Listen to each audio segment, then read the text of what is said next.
noches. Pues sí, en política todos sabemos que hay lo que se llama consecuencias inesperadas. Y en ese sentido planteo como hipótesis lo que sería una consecuencia inesperada de que no hubiera habido alianza en el Estado de México.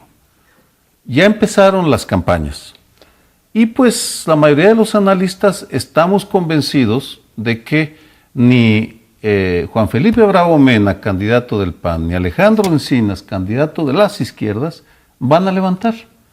Podemos estar equivocados y puede ser que de aquí a 2 semanas despunte alguno de ellos, pero por lo pronto todas las encuestas que salen muestran que Erubiel Ávila, el candidato del PRI, pero va en caballo de Hacienda, lo supera con una barbaridad de puntos.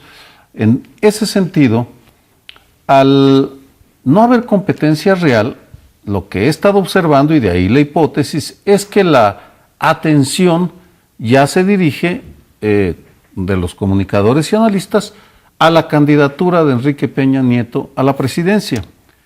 Y desde esa perspectiva, tal vez lo que estemos viendo sea un adelantamiento de la crítica a Peña Nieto. Podría citar algunas columnas, pero me llamó la atención el material que publica hoy La Jornada de Wikileaks, un documento del año pasado del Departamento de Estado, en el cual se dice que Enrique Peña Nieto pues compra encuestas, es decir, contrata encuestadores para que lo saquen bien favorecido, que contrata empresas televisoras no identificadas para que lo traten bien. En ese sentido, podría uno decir que empezó la temporada de críticas a Enrique Peña Nieto algunos meses antes, unos 3-4 meses antes de lo que hubiera sido el caso de haberse mantenido el interés por lo que la competencia en el Estado de México. Parece bien interesante tu lectura, más allá de que Wikileaks no nos diga pues nada nuevo, incluso en estos cables, lo que se dice es que desde hace 2 años o 2 años y medio el gobernador Peña Nieto está en modo campaña, ¿no? Como si no nos hubiéramos dado cuenta los mexicanos que estaba en modo campaña, pero creo que haces una lectura interesante y que podemos ligar las dos cosas, la parte de las encuestas en donde pues aparentemente no tienen mucho chance de ganar los 2 candidatos de oposición, PRD y PAN, y lo que estás mencionando de que pues lo que hay que analizar entonces es la figura de Peña Nieto. ¿Por qué lo digo que podemos ligar estas dos? Porque creo que las campañas tanto de Luis Felipe Bravo Mena como de Alejandro Encinas, como ya dan por perdido, claro, ahorita que me están oyendo deben decir que por qué, que ellos no dan por perdido nada, ¿no? Pero vaya, las encuestas eso dicen. Como dan por perdido, lo que están haciendo creo que también es actuar, igual que Peña Nieto, hacia el 2012. Y entonces, ¿en qué están centrando sus campañas? En los escasos días que lleva, porque llevamos 7 días o así de campaña, que están tratando de demostrar lo ineficaz que ha sido Peña Nieto en su gobierno. Y por eso vimos ayer en más de un mitin diciendo que es el primer lugar en feminicidios, en empleo juvenil, en delincuencia, en secuestros, y entonces a lo que están apostando es decir, oigan, nos están mandando señales, aguas, ¿sí? Peña Nieto también tiene muy altas las preferencias para el 2012 y yo nada más les digo que volteen a ver cuál es el desempeño de su gobierno en los últimos 5 años y medio, porque Peña Nieto sale en el 15 de septiembre, ¿no? Me parece que termina. Entonces, me parece que es correcto lo que tú nos estás diciendo, ¿no?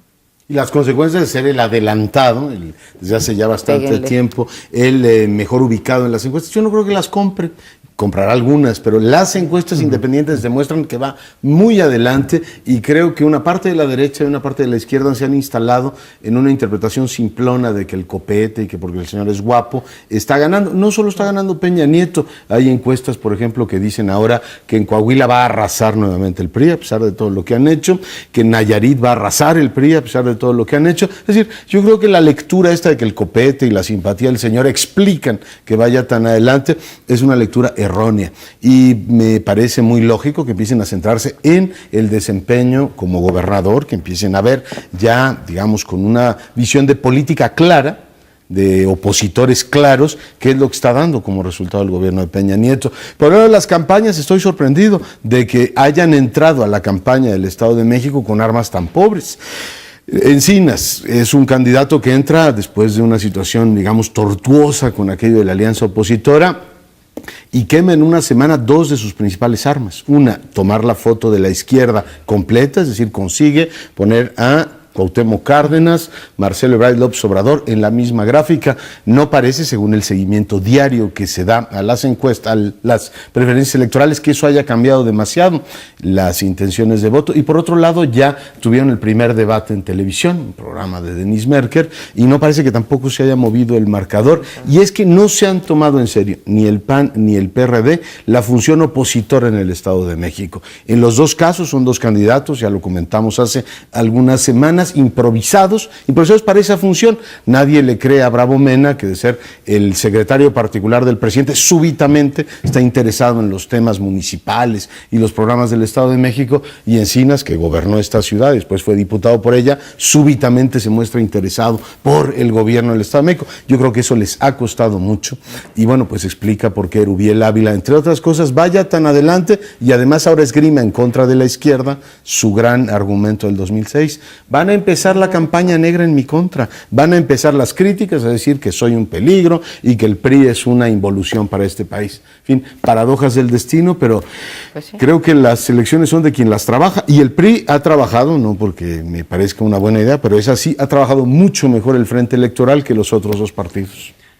Después del arranque de la semana pasada, Encinas sí consiguió como 2 o 3 puntos, y ya pues empieza a perfilar como segundo lugar.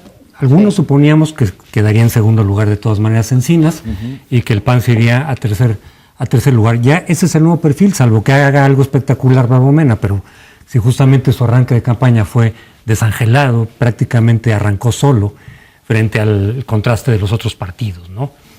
Pues ya esos puntos pueden ser definitorios, por lo cual yo no descarto totalmente el escenario del que se ha hablado por ahí, que a falta de coalición se repita un poquito la declinación, es decir, el esquema de Guerrero.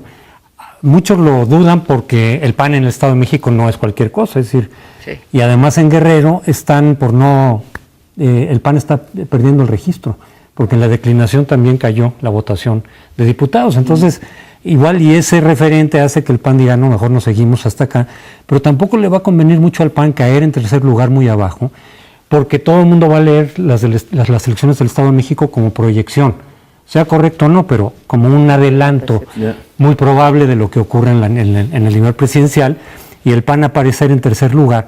Si además le agregamos que Felipe sí tiene como una de las, parece ser, todo indica, como una de sus prioridades, impedir que el PRI gane en el 2012, es decir, Felipe Calderón, que gane el PRI en el 2012, pues quizá un declive, una declinación de último momento pudiera dar ese dinamismo que no tuvo. Está difícil, pues, pero podrían pensar y decir, mira, nos quitamos del tercer lugar formal y no invitamos a votar por el PRD, sino por la alternancia después de 80 años de autoritarismo, que por ahí va el discurso de Bravo Mena. Bravo Mena no tendría por qué hacer eso, pero si Felipe se lo pidiera, Felipe Calderón, igual y sí, porque sí creo que de esa manera podrían por lo menos polarizar unas 2 semanas o 3 semanas antes de la elección, polarizar, y lo que se buscaba en la coalición, hacer un plebiscito. ¿Quieres que el PRI se quede o que se vaya? Con el candidato más fuerte, que sería Encinas. Es bien curioso cómo ha cambiado en 2-3 meses la situación, porque de haberse concretizado una alianza para un solo candidato, PAN-PRD, el PRI hubiera estado a la defensiva. Sin embargo, y aquí tomo el comentario que hiciste, Leonardo, ahora el PRD está a la defensiva. Esa interpretación creo que se sostiene en 2 elementos. Primero, en la insistencia de Alejandro Encinas de que si gana va a llevar los programas sociales del Distrito Federal al Estado de México. Vamos, dando por sentado que lo que hay en el Distrito Federal está muy bien. Y sí, hay programas que son indudablemente mejores. Pero también la presencia constante de Marcelo Ebrard, lo cual, en mi opinión, tiene que ver con la preocupación del PRD porque el PRI le pueda ganar las elecciones en la capital. Ah, en la capital. Claro, vamos. Leo Zuckerman hace algunos días en una de sus columnas subrayaba desde otra perspectiva que lo que realmente estaba ya en juego en el Estado de México era el Distrito Federal, porque el PRI viene con todo y cree poder ganar no solo la nacional, que a mi opinión es muy posible al día de hoy, sino además la capital, la joya de la corona de la izquierda, en donde se van a enfrentar dos tipos de corporativismo que no se distinguen demasiado en sus métodos, vamos, pero uno es amarillo y otro es tricolor, pero se van a enfrentar, porque no olvidemos la franja del poniente, Netzahualcóyotl, Ecatepec, toda esa zona que colinda con el Distrito Federal y que va a llevar a la batalla por el voto pobre en el Distrito Federal, no en el Estado de México, en donde tienen controlado. Sí, Distrito Federal. Ahora, estamos especulando mucho, sí. Le doy crédito, ¿no? A la idea de que, pues digo, finalmente estamos hablando de una zona metropolitana y si uno midiera cuántas personas en el Estado de México conocen a Marcelo Ebrard, pues prácticamente todo el Estado de México, porque somos una zona conurbada. Pero si regresamos a esta idea de qué está pasando en el Estado de México y por qué el PAN y el PRD un desempeño tan pobre frente a Erubiel Ávila, frente al PRI, yo creo que mal haríamos, podemos revisar, desde luego, y me parece válido, creo que es lo que tenemos que hacer como analistas, revisar el desempeño del gobernador Peña Nieto y del PRI y los jefes de campaña demostrar que, bueno, pues no es tan buen gobernador o que no están tan bien los índices. Pero haciendo referencia a lo que decías, que las elecciones son de quienes la trabajan, yo creo que ¿qué ha hecho bien el PRI? Yo creo que lo primero que tendrían que pensar tanto el PAN como el PRD es que hizo bien el PRI en estos últimos 5 años y medio para tener una preferencia electoral como la que hoy tiene Erubiel Ávila, que creo que sin duda la hubiera tenido cualquier otro candidato.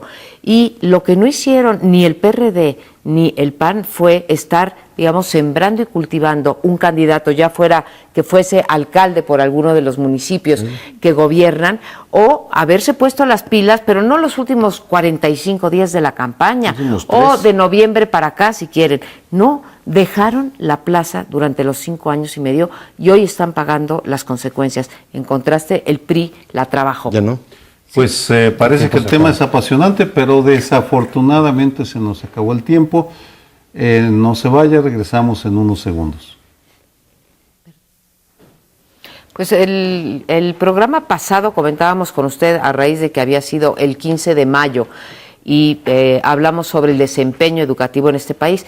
¿Qué es lo que pasa ahora y por qué traemos de nuevo a la mesa el tema educativo? Pues porque una vez más, como desde hace más de 20 años, cada revisión salarial que ocurre en Oaxaca, no importa quién lo esté gobernando, no importa qué liderazgos hayan cambiado, pues resulta que a los niños oaxaqueños, los niños de primaria y de secundaria, se les deja una vez más sin clases, no sabemos por cuánto tiempo. La última vez que duró mucho la huelga, el plantón en el Zócalo de Oaxaca, afectando no solo la educación, sino también el comercio, la industria, etcétera, en ese estado de la República, pues sumaron 200 días o casi 200, 170 y tantos días de huelga. Bueno, pues hoy amanecimos, desde el día de ayer, amanecimos con la noticia de que una vez más los 70,000 maestros que están ahí alrededor, pues suspenden la clase y dejan a otros tantos niños sin poder seguir sus cursos escolares.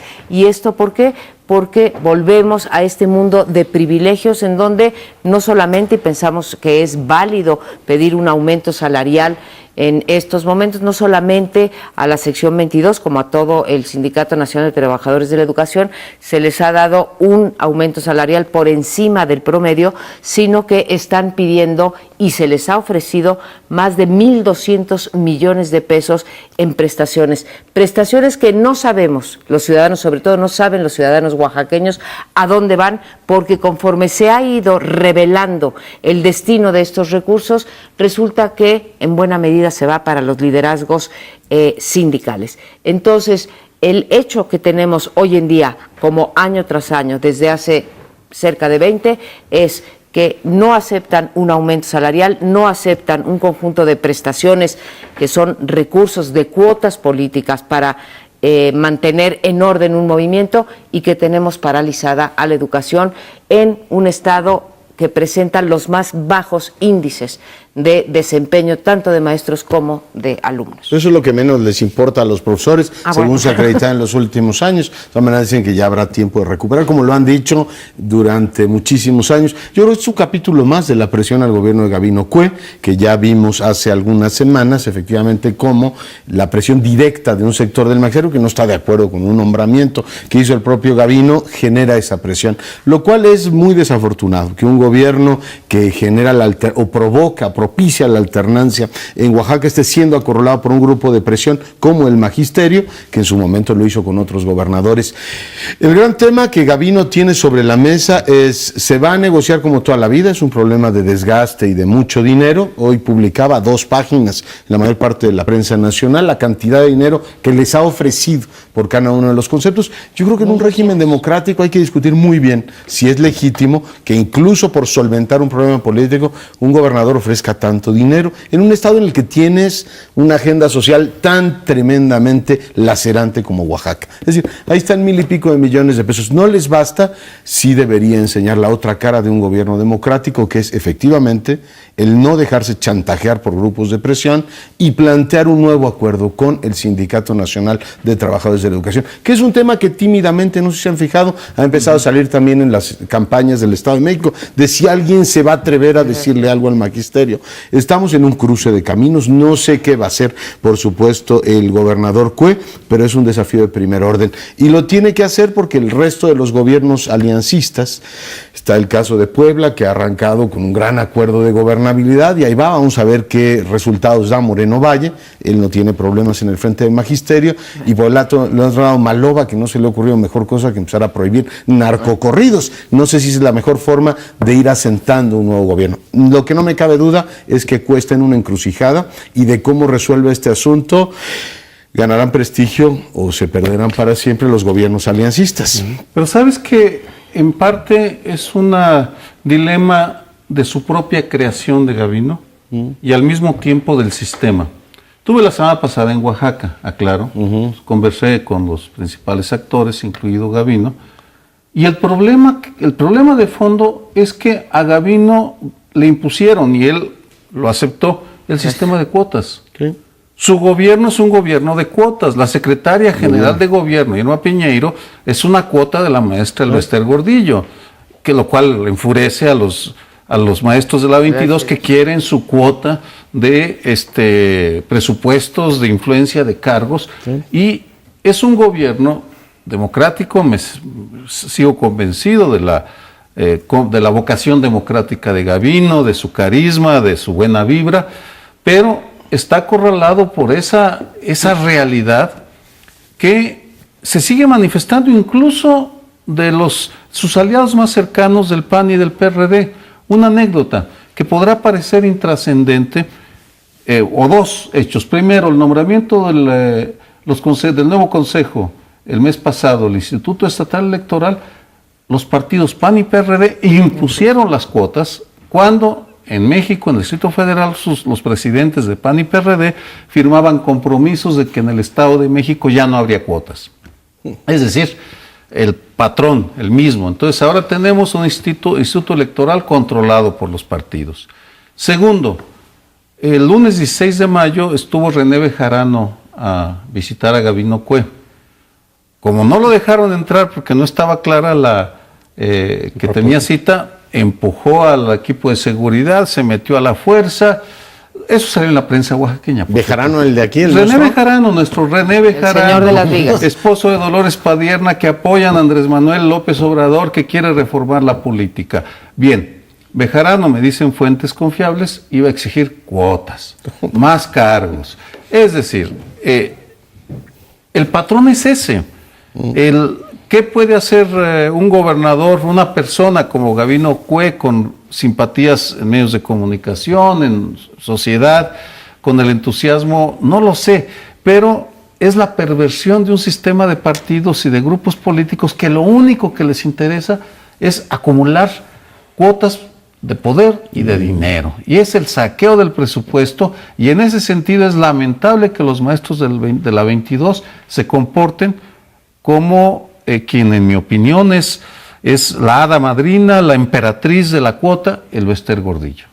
Sí, bueno, lo que pasa es que cuando vemos a los actores políticos en general, quizás salvo excepciones, pues de lo que se trata la política en México es eso, de buscar las cuotas, de buscar el botín, digamos, electoral, político-electoral, el reparto, lo cual además en las coaliciones, si bien las coaliciones, por lo menos el año pasado, demostraron que sí podían ser eficaces en la conquista del poder, provocar incluso una alternancia, luego se complica la cosa porque todo el mundo quiere su rebanada de pastel, por un lado, y por otro lado porque la coalición puede estar de acuerdo en que el candidato le conviene o lo apoya, pero entre ellos vienen los pleitos y los conflictos, y en el caso del Bester Gordillo, recordemos, no se sumó a la coalición de origen, primero puso una candidata en el panel, pero con esta misma secretaria de gobierno, ¿no? Sí, bueno, precisamente. Entonces luego viene el trueque, a decir, al último momento viene la declinación para pasarle unos 2 puntos, que como Gavino no sabía cómo iban a venir las elecciones, se veían empatadas,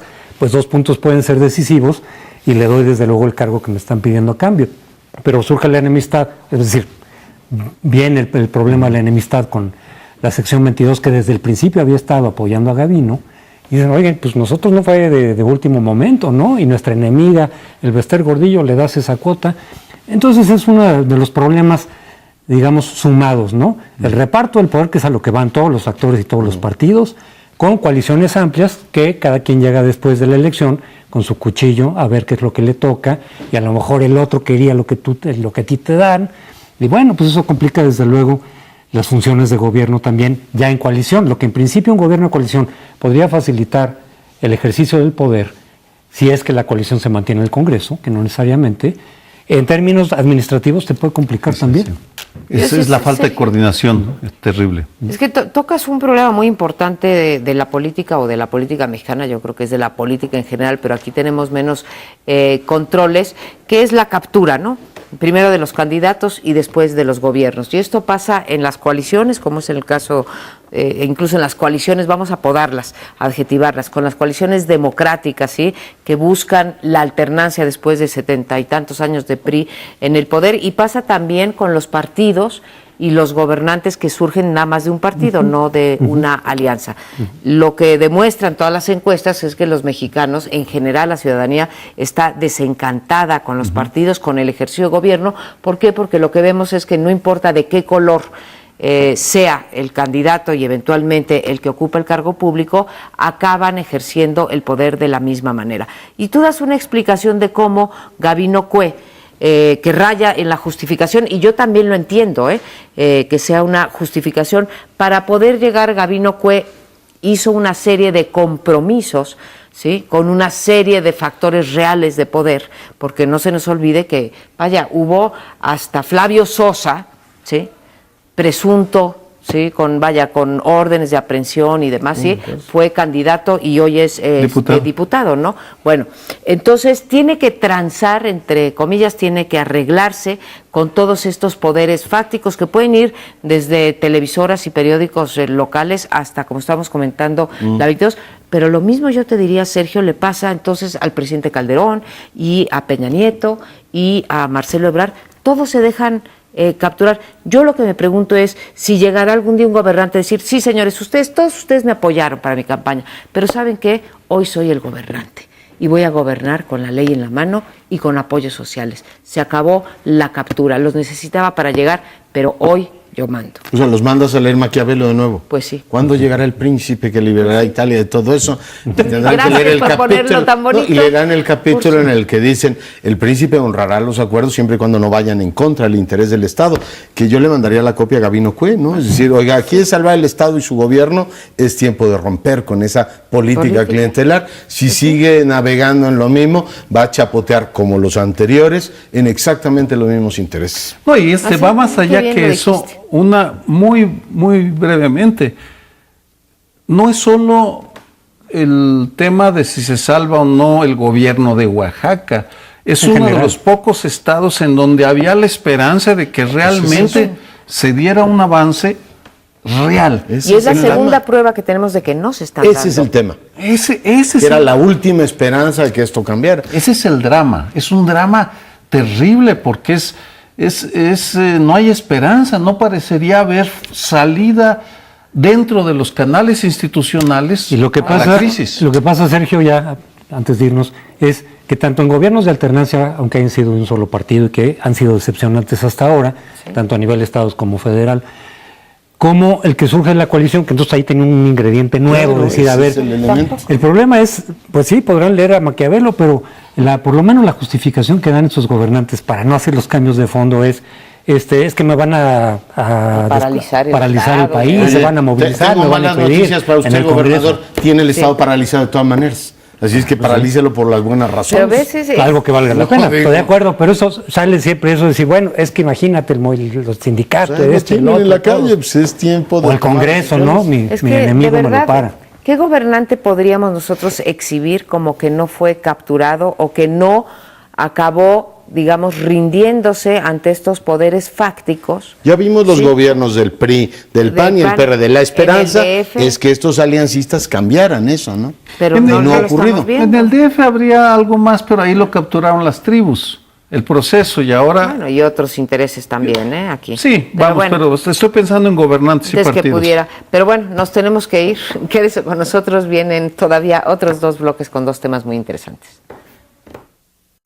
Bueno, y en este bloque quisiéramos echarle un vistazo a lo que se está dando en algunos países como movilizaciones ciudadanas críticas, pero ya no las de la Revolución Árabe, de que ya hemos platicado, sino ahora un poco la de España, pero también los parangones que se han hecho pues, con algunos movimientos en México. Ahorita el más visible es el encabezado por Javier Sicilia, que son movimientos de ciudadanos espontáneos y que yo aquí recomiendo el artículo que sacó en la revista Este País Alejandro Moreno, que es encuestador del ITAM, y que analiza a ese segmento de ciudadanía normalmente más crítica, menos conformista de la sociedad, en el caso mexicano, pero analiza él a partir de parámetros más universales, más aplicables en general a las democracias. Entonces, en ese sentido puede ser muy distinto a lo que ocurrió en Marruecos, Egipto, etcétera, Libia, sino que aún en las democracias, a pesar de tener una serie de mecanismos de representaciones, muchos partidos, etcétera, de pronto surge este segmento, o está ahí latente y en ciertas circunstancias sale, a criticar instituciones o arreglos institucionales, y que la otra parte, dice Alejandro Moreno, la ciudadanía, un poco más conformista, ve con malos ojos, dice, estos siempre nunca están conformes de nada, siempre están criticando todo, no ven el lado optimista, están como amargados de todo, nada los... Pero dice Alejandro Moreno, cumplen una función muy importante en términos de que, aun si las democracias, la clase política en las democracias no siente presión de los ciudadanos y normalmente más allá de las urnas, a nivel de las urnas, pues castigas un partido y se lo das a otro, pero en términos de clase política, cuando estos ciudadanos están descontentos de todos los partidos en general, o del arreglo institucional como tal, pues entonces, si no hay esa presión o esa crítica, que no es una crítica destructiva, es una crítica para mejorar normalmente las instituciones. A veces puede tener algunos tonos radicales, como siempre, pero no se trata de destruir, no se trata de que se vayan todos, en el caso de los partidos. Se trata de que se tomen reformas para acercar más a la clase política, para obligar a la clase política a responder más a los ciudadanos después de un tiempo que los han tenido como lejos, que están muy en sus cosas, en sus privilegios, en sus prerrogativas, la clase política en su botín, y de pronto estos ciudadanos dicen, oye, ustedes nada más nos llaman para votar. Entonces salen, se movilizan. En el caso de México con Sicilia, pues es la cuestión de la seguridad. Pero ya empezaron a meter una gran cantidad de temas, ¿no? Oye, ahora sí nos jugaste duro, porque pones 2 super temas y la verdad es que no sé ni por dónde agarrarlo. Ese tema de los ciudadanos críticos es muy interesante, porque tiene que ver con la cultura política y la práctica de la libertad de expresión en este país. Está demostrado en una encuesta que hizo la Ibero de una universidad norteamericana que hay un segmento de ciudadanos que creen en la libertad de expresión. Así a tope, bueno. que son estos críticos, ¿no? Que dicen, y además la democracia debe tener una función crítica. Hay otro que dice, oiga, la libertad de expresión está muy bien, pero no critica a los que yo creo, o los que me gustan a mí. Es decir, si eres panista, te dicen, Usted critica al PG, critica al PRI y todo eso, pero al PAN no, porque está haciendo un gran trabajo Calderón. Y si te vas corriendo en el espectro político, es que los priistas dicen, oiga, usted se dedica a criticar y no propone nada. Y los del lado del PG es, critica a todos los demás, pero no me critique a mí, porque entonces es usted un vendido y es todo lo demás. Es decir, la crítica gusta cuando se las dan a los otros. Y hay otros que no les gusta la crítica. Hay como un 30% que dicen, no critica al ejército, no critica a la iglesia, no critica al presidente, ¿por qué no propone algo?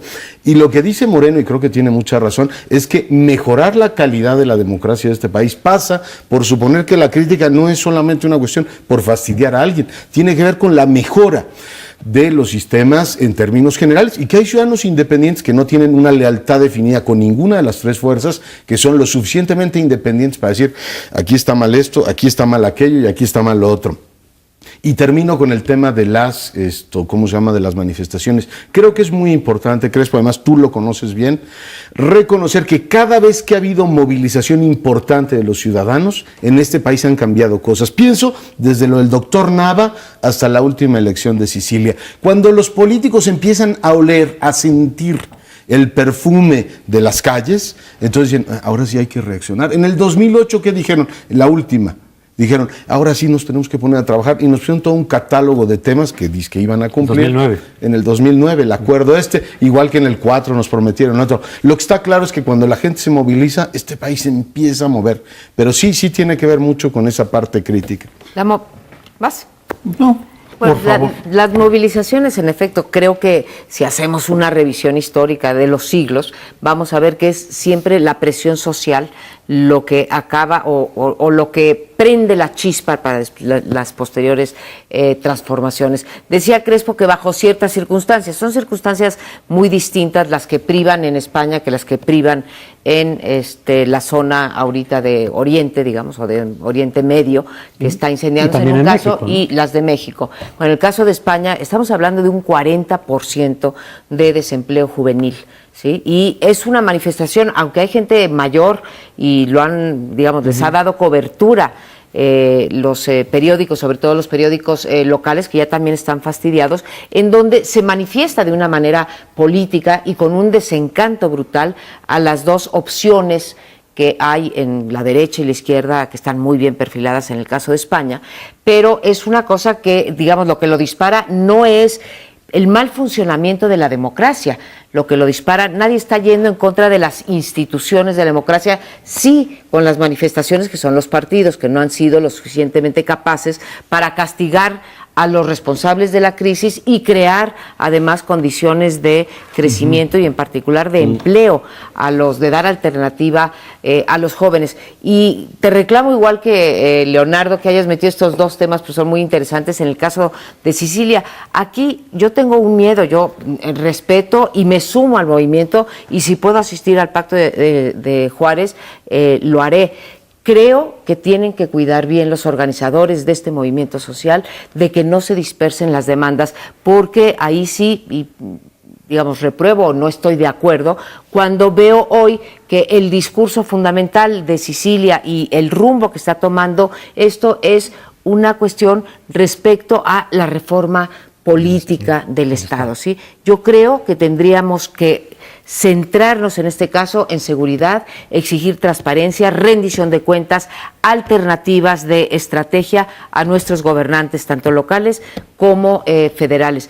Pero si empezamos a dispersarnos y además ya empezamos a equiparar lo que está pasando en México con Libia, como también se hizo en el discurso de ayer de Javier Sicilia, creo que ese movimiento acabará por diluirse y no por cumplir los objetivos que se habían planteado en la marcha de hace una semana. Sí que son dos temas bien importantes. Solo me concentro en México, pero haciendo una reflexión para combatir los resabios de malinchismo que de repente aparecen en algunos textos o comentarios de que ojalá y en México también se movilizara la gente. El 7 de mayo se movilizó más gente que toda la que estuvo en España plantada el día de ayer, vamos. Puerta del Sol, sí. Vamos, sumando a todas las ciudades españolas y a todos los manifestantes españoles en toda España y el mundo, aquí hubo más manifestantes. Podrán decir, sí, pero es 3 veces más grande, etcétera, pero hablamos de una manifestación básicamente de la zona metropolitana de la Ciudad de México. Entonces, seamos justos, 150,000 personas, tomo la cifra de Reforma, alguien podrá decir que no, fueron 20,000 como aseguró Excelsior, no me meto en eso, tomando la cifra de Reforma. Segundo, simplemente yo participo en el movimiento, y lo aclaro, de una perspectiva independiente, pero aclaro algunos de los dilemas porque es importante entenderlos. Primero, es una unión de diversos, en el cual están sectores conservadores de la derecha social a la izquierda social. Segundo, hay una tensión inevitable entre las culturas organizativas de los diferentes organismos y de las personas. Hay quien proponía una constituyente popular, lo cual definitivamente no es el caso, pero hay una diversidad organizativa. ¿Qué repercute en la agenda? Desde un primer momento el pacto incluyó el tema de la reforma política porque los 6 puntos que se incluyeron significan esa reforma a profundidad que nos están regateando los partidos en una serie de temas, incluyendo lo político, porque en tanto no haya el plebiscito, mecanismos para la democracia participativa en el plano federal, y hay en algunos estados, como en Oaxaca, por ejemplo, pero mientras no lo haya, no vamos a poder avanzar. Luego estaría el tema del carisma del dirigente frente a la organización. Es un problemón. Javier Sicila es un dirigente carismático con una legitimidad indudable. ¿Cómo lograr que ese carisma se enganche positivamente con la organización? Es un problema real. Y termino con los problemas, el tema de la relación, el diálogo con la autoridad, con el Estado. ¿Cómo se va a dialogar? ¿En dónde? ¿Sobre qué? ¿Y quiénes lo van a hacer? Es otro de los temas que son propios de todos los movimientos, pero tal vez lo positivo es que hay claridad sobre los dilemas. Son muchos los retos que tiene este movimiento. Yo coincido en que si se dispersa muchísimo, pero es algo casi inevitable en los movimientos espontáneos porque cada quien llega con su agenda. Claro. Y los ciudadanos están agraviados por muchísimos temas, educación, esto, lo otro, lo otro. Yo sí creo que si se diluye mucho, coincido con Amparo Casar en ese sentido, puede perder densidad. Y luego vienen los conflictos también de cuál tema es prioritario que el otro, cómo lo mides, cómo lo presentas, cómo lo digieres. Creo que a la clase política lo que más le conviene es eso. Que en lugar de que sean 3, 4, 5 puntos, sean 100 puntos. Entonces ya se pierde el asunto, porque además, a partir de muchos puntos muy diferentes, este de aquí no va a estar de acuerdo con este otro, está de acuerdo con el suyo nada más, pero no. Eso es garantía de... Lo veíamos un poco también con lo que se presentaba en el movimiento del voto nulo en el 2009, que de pronto, como no había organización ni nada, pues cada quien presentaba muchas demandas con las cuales algunos no estaban, y entonces era difícil de digerir. De todas maneras, sí coincido también con Sergio, antes de irnos en este segmento, de que la parte de política, digamos, de rendición de cuentas, de revocación de mandato, los instrumentos de rendición de cuentas y combate a la impunidad, sí es un tema que no es ajeno al de la seguridad pública. Aunque esto nace como una cuestión de crítica a la estrategia actual de seguridad pública, yo sí creo, desde luego podemos decir educación y todo, pero sí creo que uno de los problemas torales que por los que falla esta estrategia y otras es no hay combate a la corrupción en general y a la impunidad, lo cual, Beatriz, ¿puedo dar un datito? Sí. Es que me pareció muy inteligente lo que dijo Sergio, este malinchismo interpretativo. Fíjense, en México el movimiento anulista llegó en la Ciudad de México y en Puebla a tener hasta 13. 2 dígitos. Bueno, en España 2.74, el voto nulo, a pesar de toda la movilización. El tema es que ¿qué hicimos en el DF o qué se hizo en Puebla para modificar el esquema democrático? Creo que hay que rever todo eso, ¿eh? Bueno, vamos al último segmento. Regresamos. Bueno, en este último bloque les propongo que revisemos algunos datos. Yo creo que es muy importante no olvidar que cuando la sociedad sale a las calles a pedir ciertas cosas, se logran avances.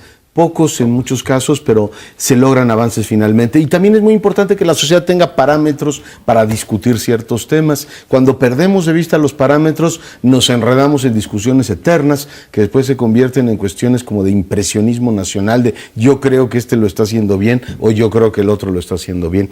¿A qué me refiero? En los últimos días hemos tenido una, digamos, publicación, yo creo que muy sana, por parte del Sistema de Seguridad Pública, de los grados de cumplimiento del acuerdo que se firmó en Palacio Nacional para certificar a todas las policías de este país, que por cierto es mandato constitucional, dicho sea de paso, y el secretario de ese órgano hace público que hay un montón de entidades federativas que no han todavía completado su proceso de certificación de sus policías. No hay tema que les preocupe más a los ciudadanos que la inseguridad, por tanto uno supondría que los señores gobernadores en todo el país no tendrán asunto más importante que atender todos los días, y uno imagina que mandar a su procurador, a su jefe de policía, a sus subprocuradores a controles de confianza debería ser, vamos, una de sus principales tareas. Pues resulta que no, solo el 52% ha presentado examen. Hablo de los altos mandos, no de todas las policías de este país, y la pregunta que queda sobre la mesa es, bueno, ¿y qué les ocupa que no han hecho eso a lo que se comprometieron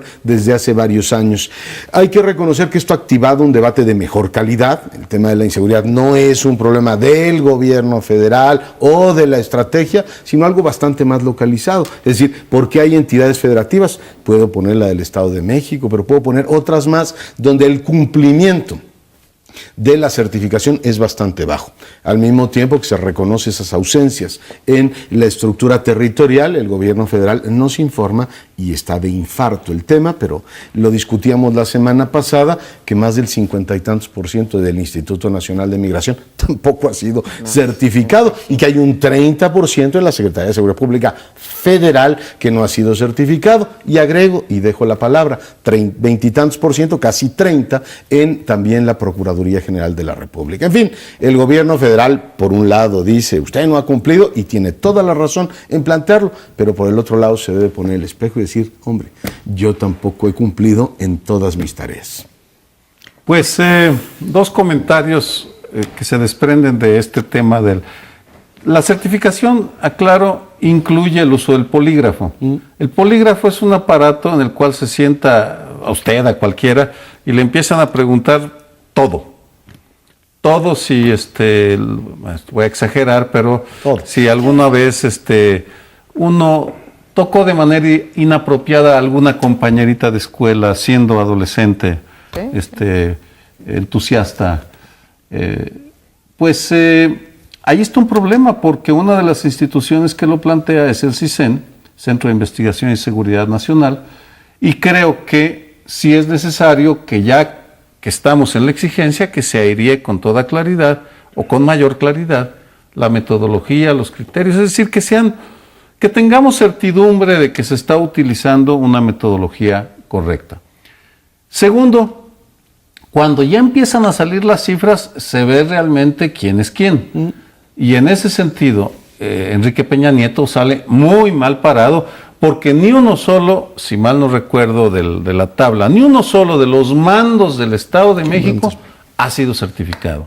Es decir, de los mandos altos. De los mandos altos, 4 de 5. Entonces, uno creo que había sido certificado. Solo uno ha sido certificado. Es decir, quien aspira a ser presidente de México no está dispuesto a que su aparato de seguridad sea verificado desde fuera, pues tiene que explicarlo. Me parece que eso es indispensable, y así tendríamos que irnos estado por estado para empezar a exigirles cuentas, lo cual es tarea de ustedes en los estados.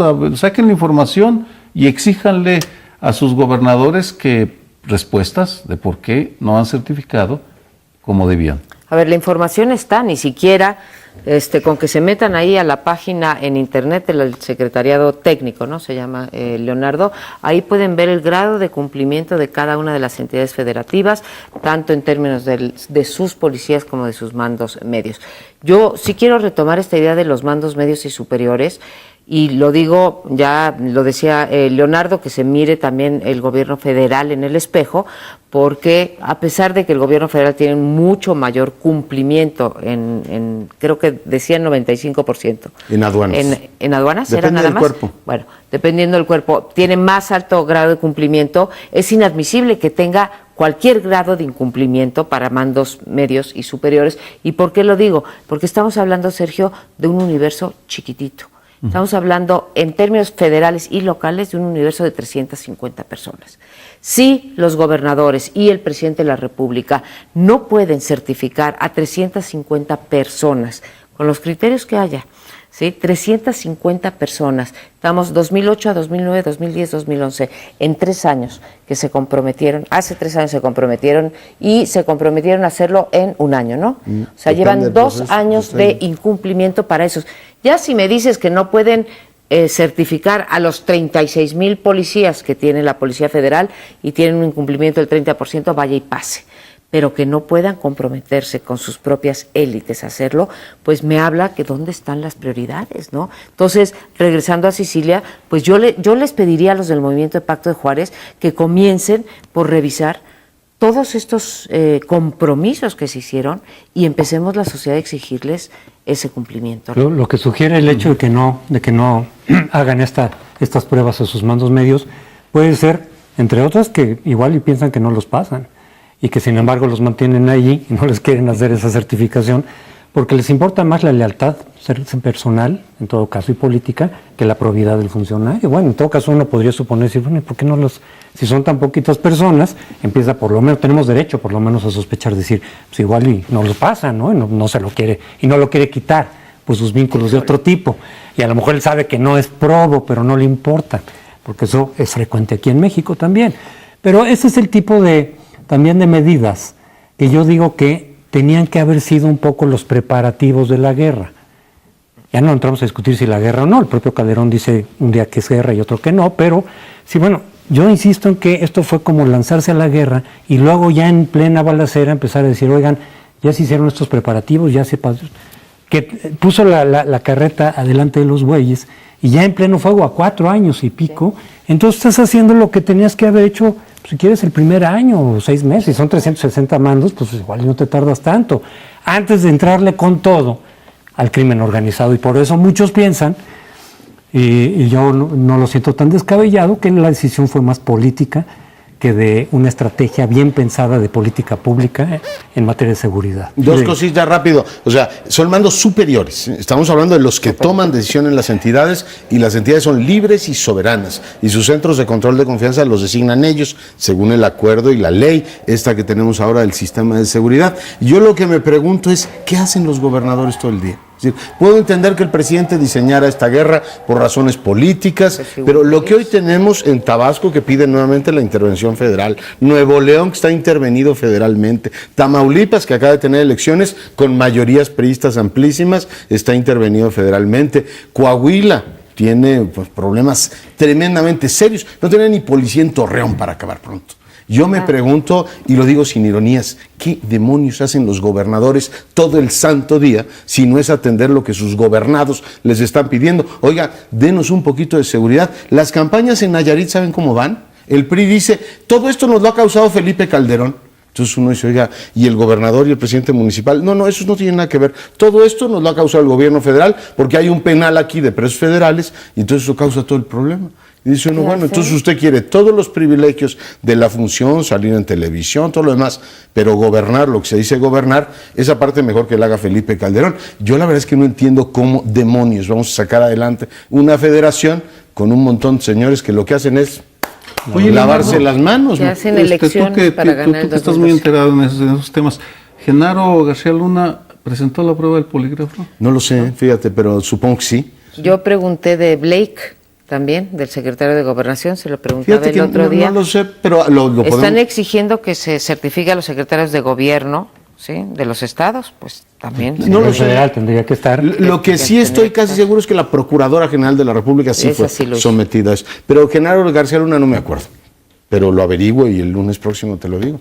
Bueno, lo decimos Ya nos al aire, hicimos. porque al Sí, sí, auditorio, lo porque tenemos que Ya lo hicimos, sí. que Ya, lo difundir esa cuestionamos. Y información. el comisionado de la policía, Facundo Rosas, en fin, los mandos de la federación, ¿no? Es decir, igual que piden una Así cosa, es. ya nos Tendrían enteramos del Instituto Nacional de Migración, más de la mitad no han sido certificados. Mucho más, 70. Voy a decir un sacrilegio. Sé que me van a caer las iras de quienes todavía creen en la majestad de los presidentes, pero ¿no deberían también pasar la prueba del polígrafo los presidentes? Toma.